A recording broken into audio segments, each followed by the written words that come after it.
Hi class 7, welcome back to the chemistry class. So today we are going to start with a new topic, that is valency. Okay, so before knowing valency we need to understand certain thing, that is about the atoms and its configuration, about its one of the fundamental particle, that is electron, and its position in an atom. How many electrons are going to be placed in the orbits? We have already learned about the orbits, right? So here, look at the board. First, you can see this is the picture of a electronic configuration, or we can say this is the picture of a atom in its position, where this is the nucleus, where the proton and the neutrons are residing, and these are all what? Containing negative charge, that are the electrons, right? Now today we are going to talk about solely about the electrons, okay, and their sharing. So how many electrons are going to sit in the orbits? Now first look at this. This is the first orbit, right? This is the second one, and this is the third one. So how many electrons are going to stay in the first orbit? There are certain rules for that. For every electrons, there are some rules they have to follow, bound to follow. Okay. So in the first orbit, there must be 2 electrons. Okay. So 2 electrons, if an atom is getting 2 electrons in its first orbit and it is having only one orbit, then that is stable. That means it is not going to react. That is not charged. Okay. And if it is having more than one orbit, like this atom, where I have taken more than one orbits, like 2 and 3 are there. Now if we are crossing the first orbit, then coming to the second one and the third one or fourth, there are how many electrons they can contain in the second or third or more than that orbits? There will be a certain number, that is 8. Okay, so orbit does not contain more than 8 electrons. Okay, it can contain less than that, but not more than 8. Okay, because if it is containing, suppose this is an atom and it has how many electrons? 2, 8, 8 means 8 to the 16, 17, 18. 18 electrons are there. Okay. So here in this atom, 18 electrons are present. Now how we have spread it out? In the first orbit, say this is the first orbit, orbits, first, second, third. Okay. So in the first orbit, how many electrons were there? 2 electrons. In the second one, how many were there? 8 electrons. In the third one, there were 8 electrons. Okay. So all of the orbit or all of the atoms, they try to attain this 8-8 configuration. Okay, that means every atom, like the way when you are eating your food, you want to have your fill, right? You don't want to have food which is less. You want to have more or more. You want to have your fill totally.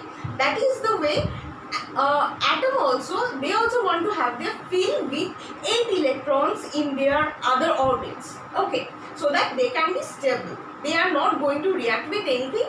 Okay, so but if an atom is containing electrons less than 8 in their orbit, they are going to be very unsatisfied. Okay, generally they want to snatch the electrons from others. Okay, or they want to give it up. Alright, so look at this. Now I have taken an example. Okay, this is a hydrogen, and hydrogen is denoted by capital H. So here H. Now hydrogen has how many electrons? 1 electron. So number of electrons is 1 here. So in the first orbit, it will only have 1 octet or 1 orbit, and it is having 1 electron in that shell. Okay, we call the orbits also as shell. Okay, and this is a chlorine atom denoted by Cl. And how many number of electrons are present in a chlorine atom? Electron number is 17. Okay. Now, how they have been spread out so that they can attain a proper manner. Okay. The way you are sitting, when you are sitting in a classroom, you generally sit in a manner, right? All of the students are not sitting in a one bench, right? You spread out and you sit like two students are sitting in the first bench, two are in the second bench. This way, they also follow the same rule. So, in case of hydrogen, one electron is there, so one electron is sitting comfortably in the first orbit. Okay, but it is unsatisfied because it does not have two electrons. It wants another electron. Okay, so in case of chlorine, what? In case of chlorine, in the first orbit it is having two electrons. In the second one it is having its fill, 8 electrons. But in the third orbit, how many electrons are there? 1, 2, 3, 4, 5, 6, 7. So that is a problem. 7 electrons are there. So it is also unsatisfied because it needs one more electron to complete it. Okay. So what they will do? They come together. They come together and hydrogen thinks, what can I do now? I can either take one electron or I can give it out. So hydrogen thinks it and he thinks, okay, let's give it out so that I can be stable. So he does what? He gives it out to the chlorine. So he says, I don't want, if I don't have another electron, I don't want it. Take my electron. Have my share, I don't want it. And chlorine is smarter. It takes it. Okay, and then what happens? Chlorine becomes satisfied and hydrogen becomes satisfied once again. And they together, they form what? They form a compound. Hydrogen is an element. Here hydrogen is an element. Chlorine is another element. And they together, they react together. This is how the reaction is happening. Okay, they react together and they form the compound that is hydrogen chloride or hydrochloric acid also we can say. So valency is basically the combining capacity of an atom or a radical. Now can you understand what is the meaning of the definition? This is a capacity, this is the capacity of atom or a radical to combine together to form another new compound. Okay, so here hydrogen is having one electron and it is giving out. So basically what is happening? It is giving out one electron or it needs another electron to complete it, right? That is the reason the valency of hydrogen becomes 1. Okay, now in case of chlorine also what happens?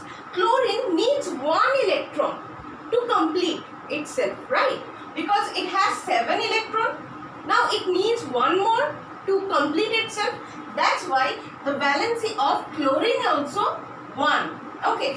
So here basically valency is what? This 2, this 1 value, these are the capacity of each atom of hydrogen also, chlorine also, to combine together to form a new compound that is HCl or hydrogen chloride or hydrochloric acid, whatever we can say. Now, as we have already known that valency is the combining capacity of an atom and radical, and they combine together with another element or another atom of an element to form a new compound. We have already seen how it is done. So, from the compound itself, we can understand the valency of elements. How? First one, look at this, HCl. Okay. Now here, HCl, we have already taken the example of HCl, hydrogen chloride. So here, hydrogen is one atom, chlorine is another atom. So here, one atom of hydrogen is combined with one atom of chlorine. of hydrogen and 1 atom of chlorine, right? So they are bonded together by one bonding, right? So here 1 hydrogen and 1 chlorine. So what will be the valency of a chlorine? From here we can understand the valency of a chlorine. Now we already know that hydrogen, it needs 1 electron to complete its octet.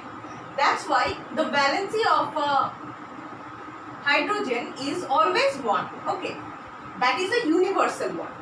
Now coming to the chlorine. From this compound we can understand the valency of, if you already don't know the valency of a chlorine, you can see the compound and you can find out the valency of the chlorine. How? Here for the chlorine, the valency as it is combined with 1 hydrogen, that's why the valency of a chlorine is 1. Now similar method we are going to apply for the others. See, for the water H2O, 2 hydrogen atoms are connected or bonded together with 1 oxygen atom. So here we can say the valency of oxygen is what? 1 atom and second atom. So here 2. Already? Okay. Now in case of ammonia, in case of nitrogen, it is bonded together with 3 hydrogen atoms. So the valency of nitrogen is 3. Case of methane, for the carbon atom, the valency of carbon atom is 1, 2, 3, 4. Alright. So here, this is how we can find the valency of each element by seeing their combining capacity with hydrogen itself. Alright. So this is it for this class. I hope you have understand the basic concept of the valency, and we are going to learn a bit more about the valency in our next class. So till then, keep learning.